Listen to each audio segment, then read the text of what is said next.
Good morning, students.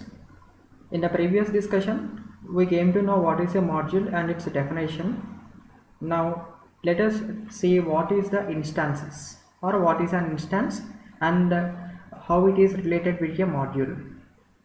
So, basically, a module provides a template from which objects are created. So I have considered the T flip-flop here as a module. So the template for this module is, I can say the module name for this present module is TFF. Okay, so this TFF is treated as a template from which actual objects are created. So in the design of ripple carry counter, how many number of times I have used the template TFF? 4 number of times. That means 4 number of T flip-flops. The copies of a T flip-flops I have used here 4 number of times. Okay. That means here I can also say that each and every copy is nothing but an object. Therefore, each object has its own name, variables, parameters and IO interfaces. Because if you observe here, I am having 4 different T flip-flops. So the T flip-flop, first T flip-flop name is TFF naught. Next is TFF1, TFF2 and TFF3. You can observe here that each and every flip-flop input and output are different. They are different. That means the input output interfaces or the parameters are different. Okay, so the process of creating the objects from the template is called instantiation. That means 4 number of times I have instantiated the T flip-flop and these objects are called as instances. You can see here the top level ripple carry counter creates 4 instances of T flip-flop, and again the T flip-flop is instantiating. That means inside my T flip-flop what it is instantiating? One T flip-flop object along with one inverter object. So of course you are having only single T flip-flop and only single inverter. You can give the name for the object or you can just leave it off, because we are having only single unit of T flip-flop and inverters. Okay, so this is about the instances or the process of instantiation. Now let us see what are the simulation. What is the simulation and what is the key role that is having in verifying the functionality of your design unit. We know that once the design is developed, definitely it has to be tested, because it will be like meeting the required functionality or not. It is our job to check. That means we need to do the functional verification. So the functionality of the design block can be tested by applying the stimulus. So stimulus is nothing but some signals we are going to apply to the design block, and we are going to check whether the outputs are as expected or not. So the process we call such a process is nothing but, such a block is nothing but stimulus block. Okay, so the stimulus block generates some signals and these signals are applied to the design block, and the stimulus block will be observing whether the design block is reacting or responding as expectedly or not. So we are having here 2 types of applying the stimulus. One is, you can see here, the stimulus block. This is my stimulus block and it is instantiating the design block. That means the stimulus block here, it directly drives the signal into the design block and it checks how your design block is reacting. So here the stimulus block is having 2 signals, clock and reset, and it is checking whether the ripple carry counter is working properly or not. This is the first style. And in the second style of applying stimulus, what is happening? A top level dummy block is taken here, or a top level dummy module is taken. So where both stimulus block and design block are instantiated in your top level dummy module, such that both your design block as well as the stimulus as well as the stimulus block interact with each other through their interfaces, through their interface ports. because you are having in the stimulus block, this is one port, you can consider this is one more port and this is one more port, interface ports. Okay, then here also we can see 3 interface ports. So such that the function of your top level is simply to instantiate the stimulus and design block. That's it. So now we can use either of the styles, either this style or this style, for verifying the functionality of our design. One thing it is to be noted that you know that the design block is developed or designed by using the hardware description language. In the similar manner, our stimulus block is also designed in HDL only. We don't use some other languages for designing your stimulus block. Okay. Now let us see I just wanted to develop the hardware description language for the ripple carry counter.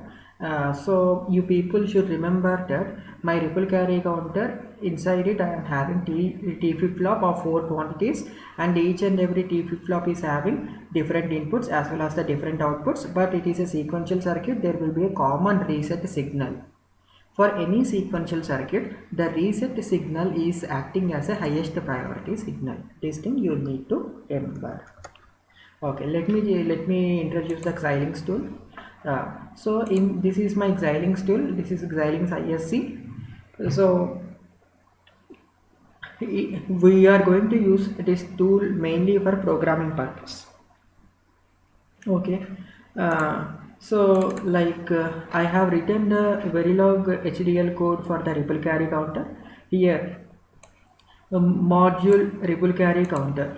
This is my main module. You can see here module ripple carry counter. The name I have given to my module, and this module is having Q, clock and reset are the primary inputs and outputs.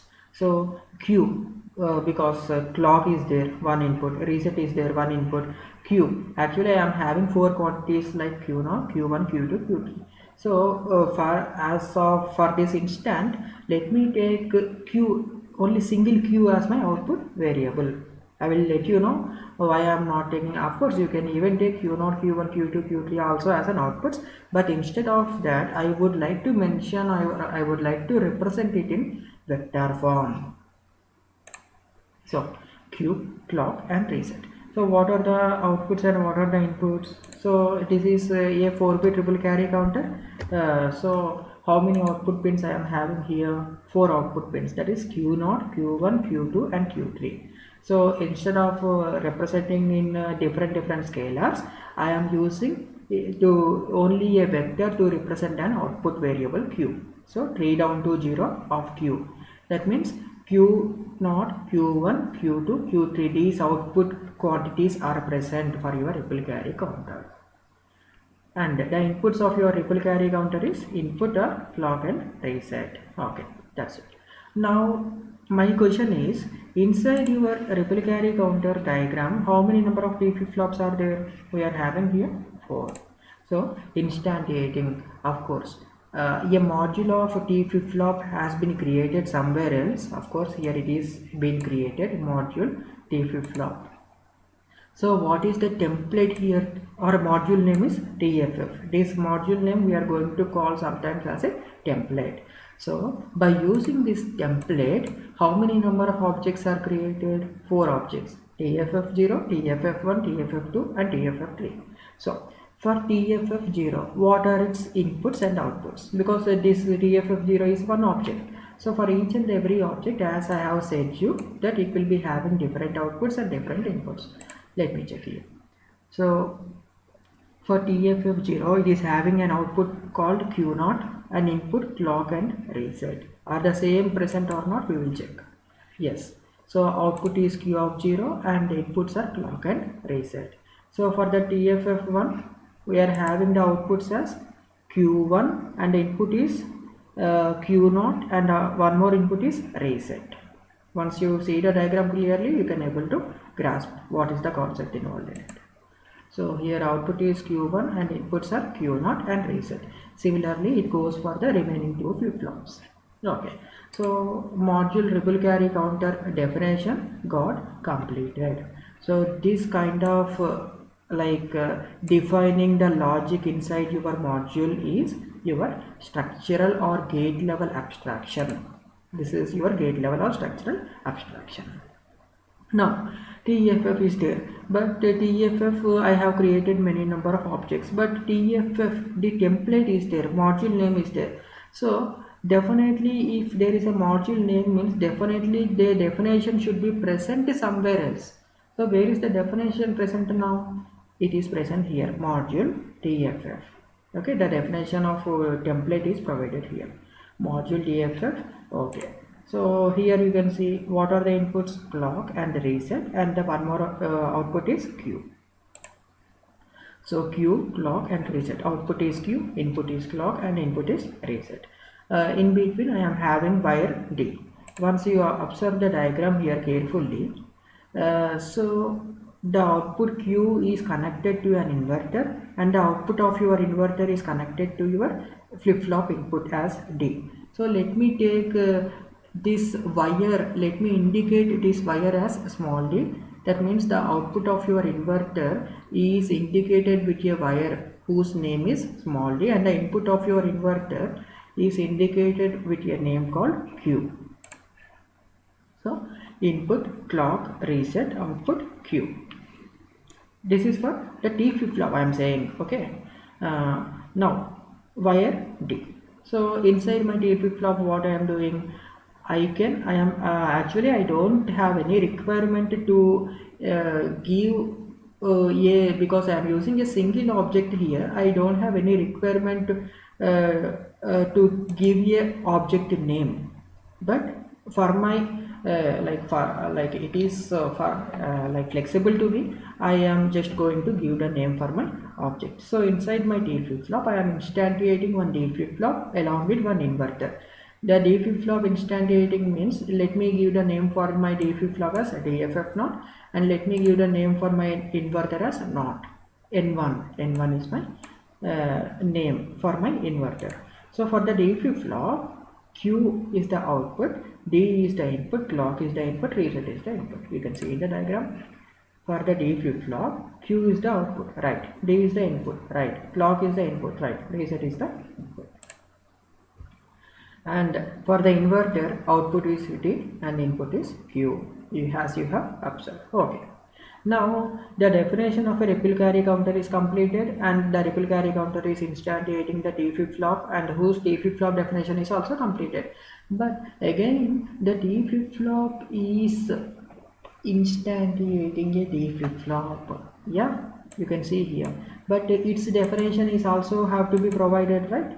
I am providing the definition for your D flip-flop here. Module D flip-flop, whose inputs and outputs are Q, D, clock, reset.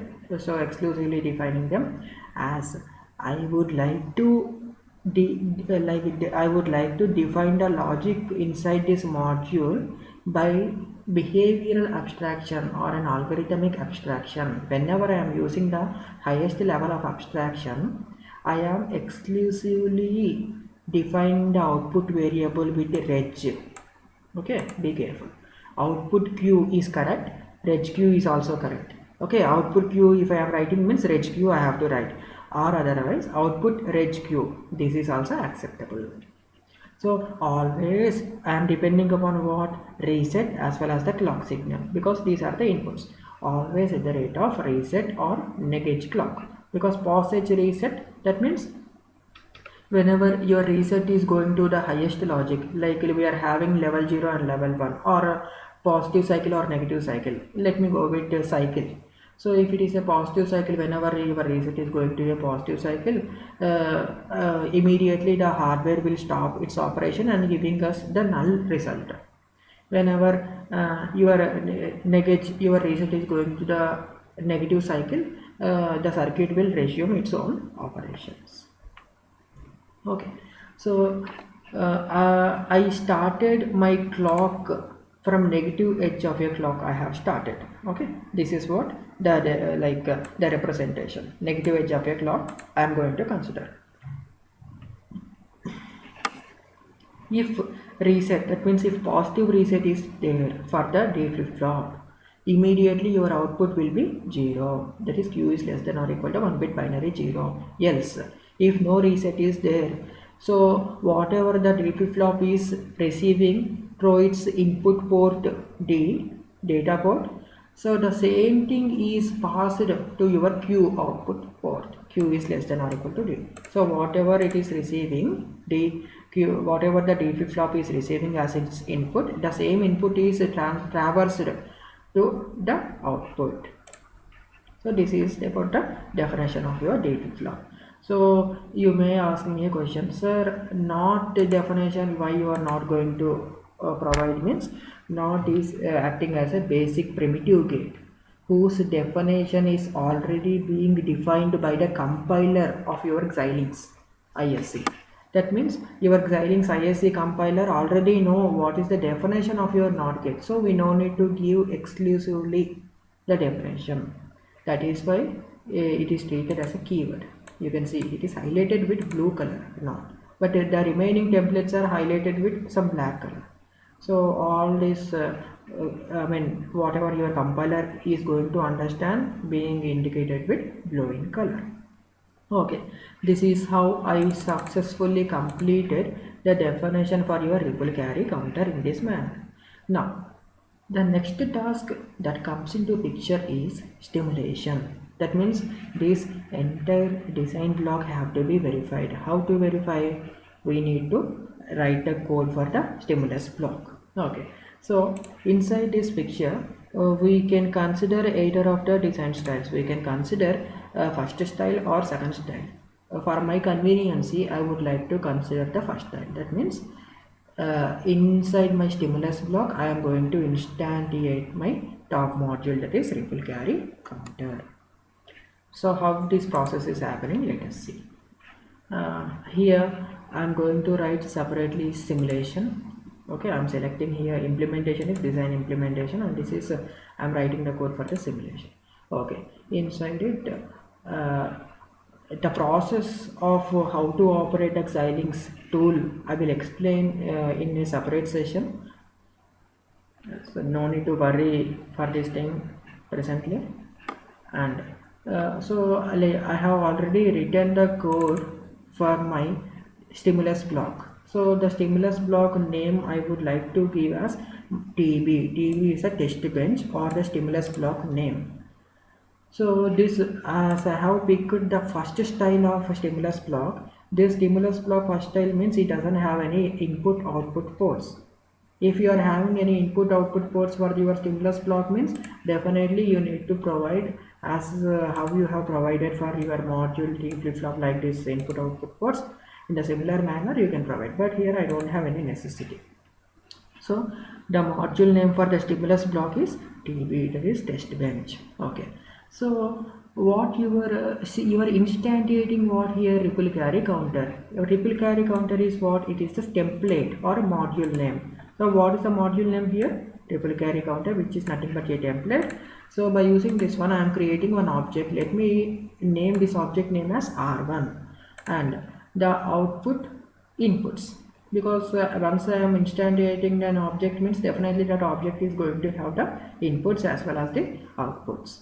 Now so my question is, inside the stimulus, clock and reset are the signals and Q is the output signal. So clock and reset and Q are present inside the stimulus block, not outside, or it is not present as an IO ports. Remember this thing. These are the signals which are present. Your stimulus block is generating the signals, clock and reset, and it is observing. That means here the design block is nothing but it is being surrounded by an environment. Some external signals are impacting on this design block. These external signals are present inside your environment. So these environment signals are showing some impact. They are always disturbing the design block and always observing how the design block is going to react. So now, so for clock and reset are signals, I am using the keyword called reg, because These are the inputs that have to be supplied to the design block, and Q is the output of your ripple carry counter. So this is the output that will come from the ripple carry counter design unit. Okay, so for which I cannot use the same keyword as I have used here reg, I have to use here wire. Okay, this is the principle that is involved in the stimulus block. This point is highly notifiable. Okay, remember this point. So inputs you are going to indicate or give indicate with reg keyword, and for outputs you are going to use the wire. Why? Because here reg is a keyword.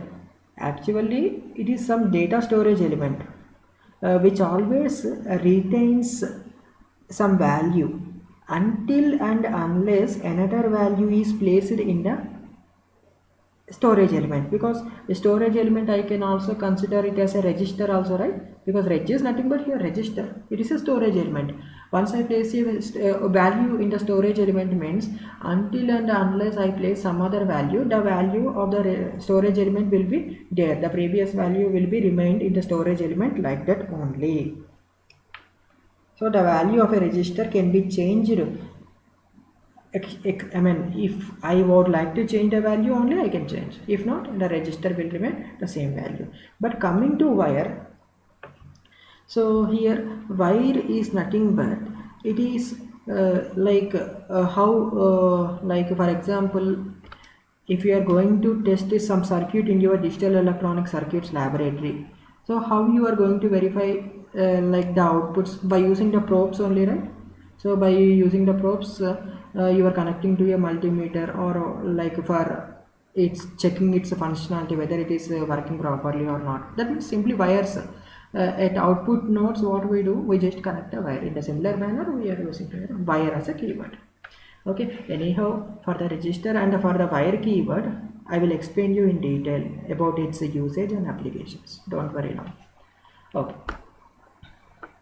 so in my design block I have taken here always at the rate passage of for the reset. That means reset, if it is going to passage, it is given as the highest priority, and always at the rate negate. That means my clock have to start initially from the negative edge or negative level or zero level, I can say. So here are initial, that means initially. Initial and always are also again the keywords. I will explain them briefly in further sessions. So initial clock equal to 1 bit, a binary 0. So always, that means my clock should not be passive, it always should be active. That means what? It should always fluctuate. That means it always toggle itself.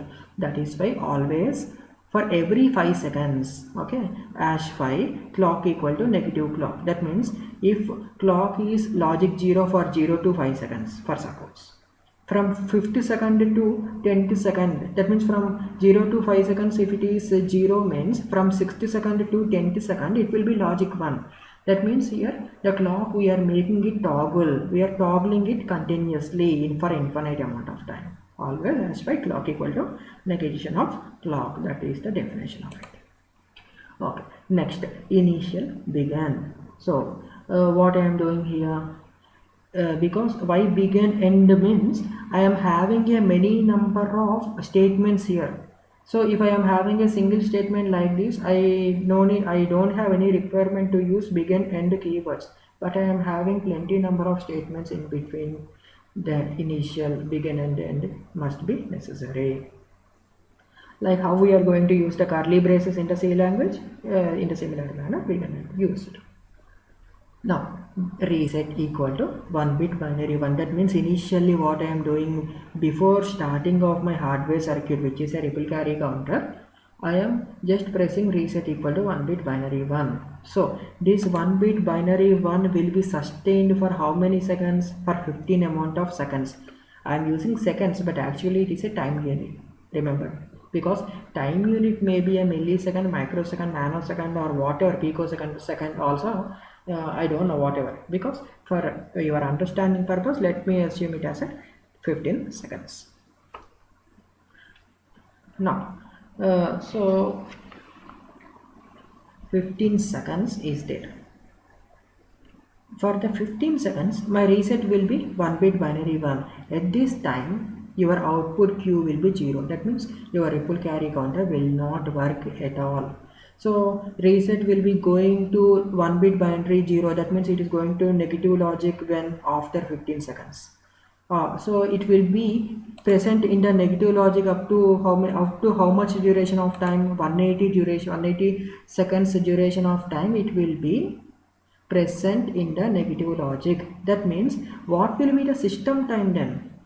Because my system started at 0 seconds. From 0 to 15, reset is 1 bit binary 1. That means no activity happens. So 15 plus 180, that is 195 seconds. Again my reset will shift to logic 1. That means in between 15 seconds to 195 seconds, my reset status is logic 0. After 195 seconds, that means I'm talking about the system time. My reset is 1 bit binary 1. Okay. So this 1 bit binary 1 again, for how much duration it will be? For 10 seconds amount of time. Okay. That means 195 plus 10. How much? 205. Again after 205 seconds, it is going to 1 bit binary 0. Again the circuit will resume its operation, and the counting operation will be resumed. Okay, so it will be continuous activity. So the reset equal to 1 bit binary 0. Okay, that means okay, then at some point everything have to be stopped, because nothing is permanent in this world. So I have to stop the program. So how can I stop the program? How can I stop the simulation? How can I stop it? Because continuously I cannot supply the inputs to the design unit, right? Some or the other point I definitely have to stop the simulation, for which I am going to use a keyword called $finish. This $finish is keyword is used when after the 20 seconds of this one reset equal to 1 bit binary 0. That means after 205 seconds reset will be 1 bit binary 0. Okay, 205 seconds plus 20 after 225, what happens? Your simulation is going to be stopped, finished, $finished. Okay, completely permanently it is stopped. So begin, end. Okay, everything is fine. So applying simulus is completed. Now next job is I need to observe how the design unit is reacting. As in the C language you are having printf and scanf, in the similarly in my Verilog language I am having $display or $monitor for viewing, for displaying purpose. Okay, so because it is a continuous activity, because reset signal and clock signal, these are continuously changing. Okay, in the entire simulation which is having a time up to 225 seconds, these are continuously changing. That means display I cannot use. $display if I use means it will it will be displaying me for only certain amount of time, for some instant only it will be displaying. If I use $monitor throughout the simulation activity, I can able to see, I can able to visit what is happening, how your Q variable, output Q variable of your design unit is responding. This is a continuous activity. That is why I am using here $monitor instead of $display. So $time is there inside the sensitivity list. I am having $time.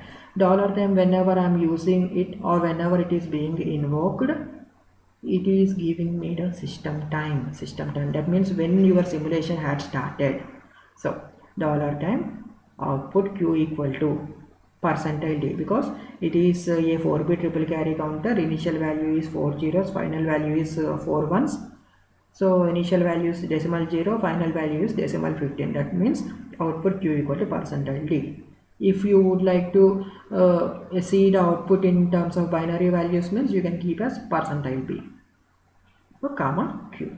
This is my output, what I want to visit or I want to see how it is happening.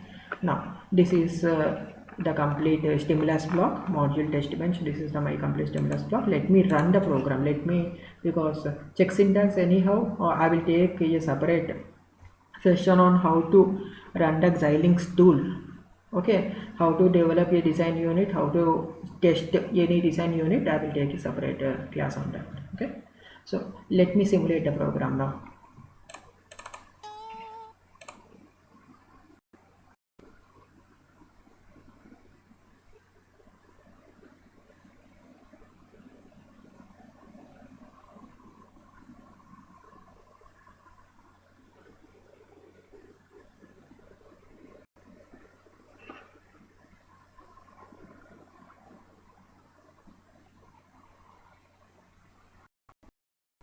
Okay, I said you that dollar monitor is or dollar display, these are the keywords that is showing us some information which can be seen in the console window.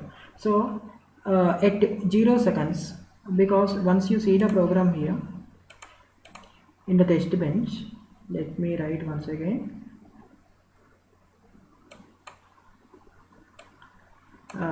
So here let me do comment up to 15 seconds, up to 15 seconds, no activity.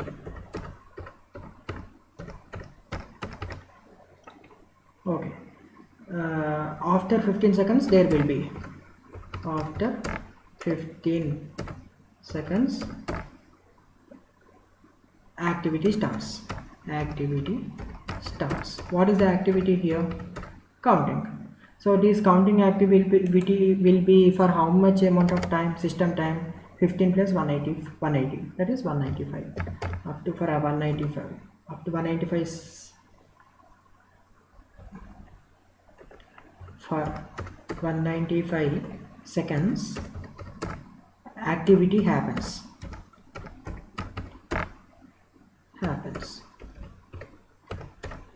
After 185,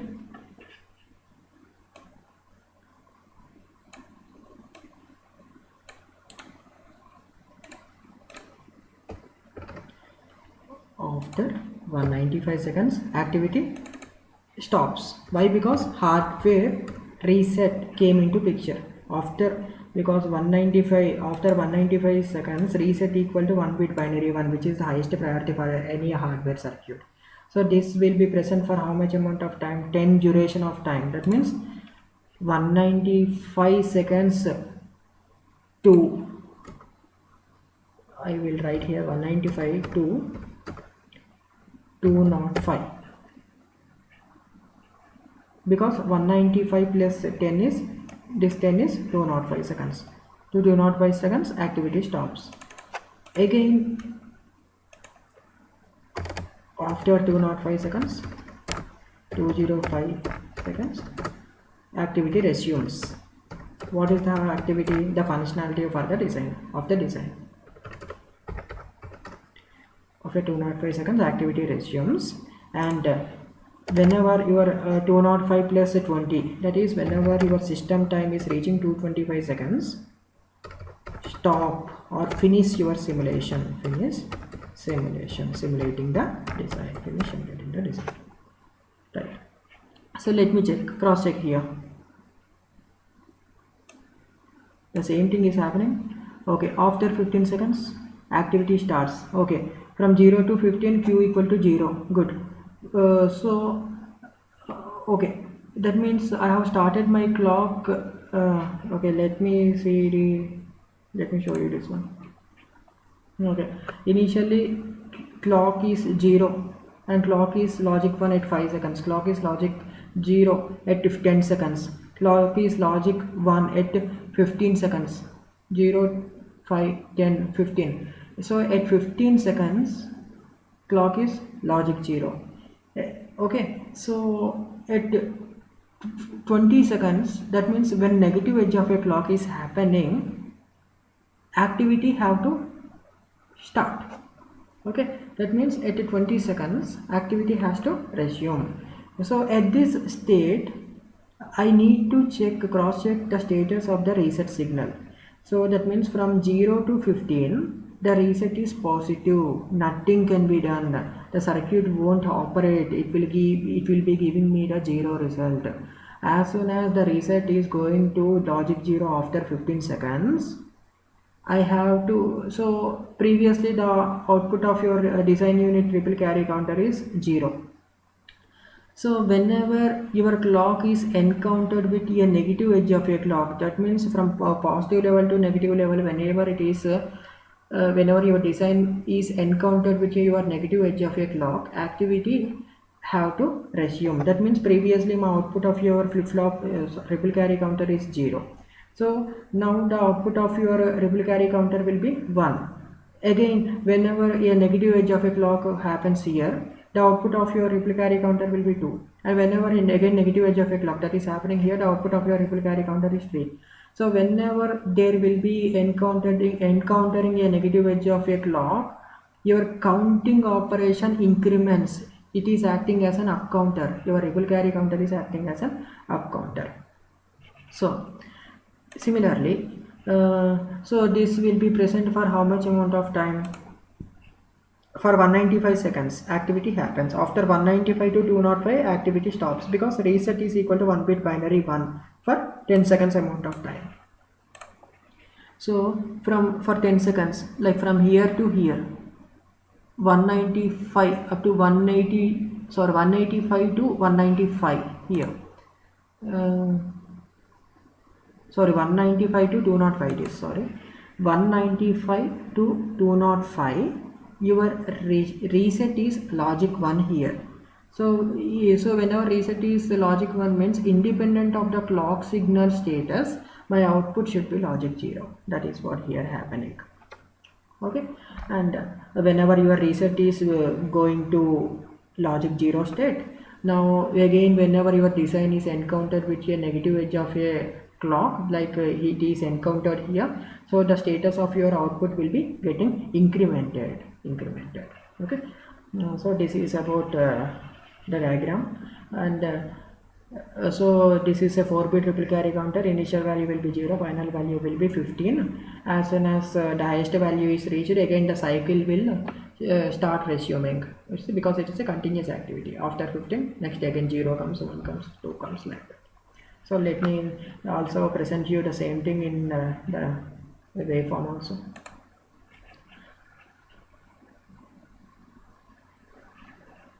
Console window is